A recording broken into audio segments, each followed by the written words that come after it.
విజయవాడలోని ఇంద్రకీలాద్రిలో భక్తులతో కిటకిటలాడాయి. విజయవాడ పశ్చిమ ఎమ్మెల్యే వెల్లంపల్లి శ్రీనివాసరావు అమ్మవారికి ప్రత్యేక పూజలు నిర్వహించారు. ఈ నేపథ్యంలో ఆలయ సంప్రదాయం ప్రకారం ట్రస్ట్ చైర్మన్ కర్నాటి రాంబాబు ఆలయ మర్యాదలతో స్వాగతం పలికారు.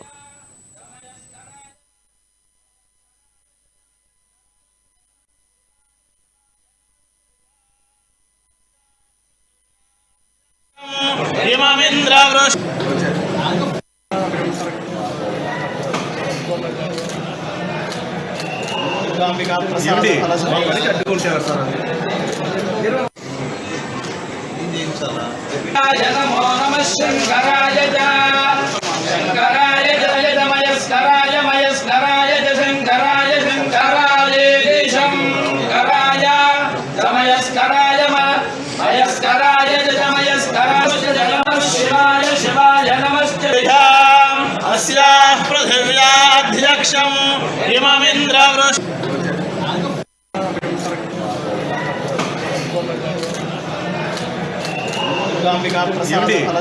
అడ్డుకుంటారు సార్